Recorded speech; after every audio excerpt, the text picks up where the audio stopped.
Hi, welcome to Children's Time. Did I trick you? Do you know who I am? I wanted to see if you recognized me as a person even though I'm in disguise. Yes, I know it's not Halloween anymore, but this goes with our story today. And our story today is about a prince who decides to go into disguise so that he can go into the world and see what's really going on outside of his castle walls. So let's listen, and then I'll see you after the story. Thanks for joining me. A Prince in Disguise, Gospel Telling Stories by Richard Coleman. Once, a long ago, but not too long ago, in a faraway place, but not too far away, there lived a very special prince. He was, by any standard, very kind, very just, and very wise. Even though his kingdom had no boundaries, for it was large beyond imagination, everyone in it knew the king was a loving father. Once a week he would step into his royal carriage, and his royal coachman and royal horses would carry him through the streets. And of course all the young men and boys would bow, and all the young ladies would curtsy as the king passed by.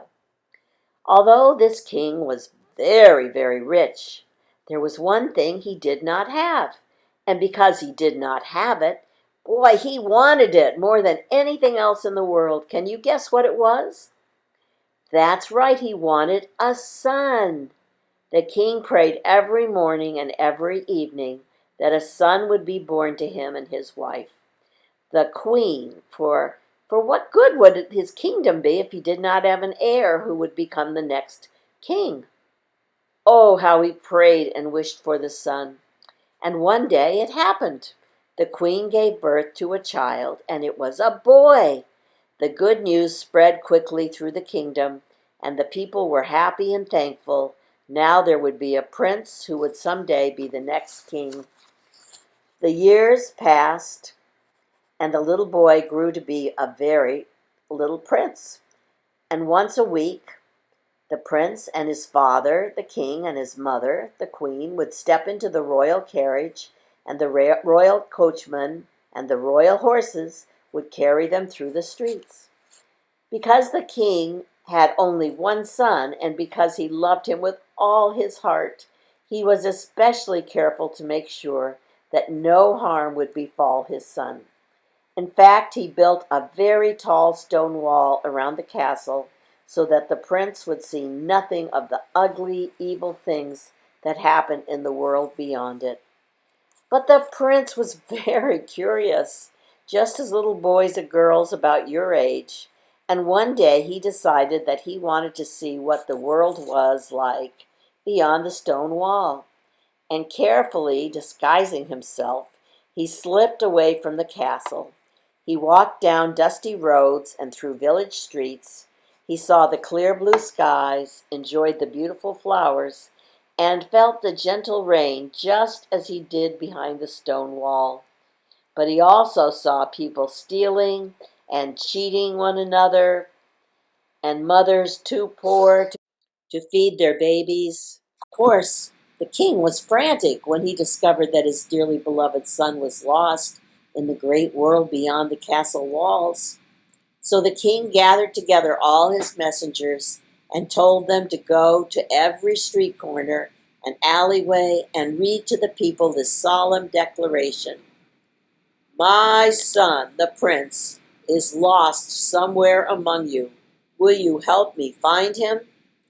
Young and old, male and female, the people looked high and low to find the prince, because they knew the king would be forever grateful if they found his son. But no one could find the prince, because he had disguised himself to look just like everyone else. And because the prince could be anyone, the people decided it was best to treat everyone as if he were the prince.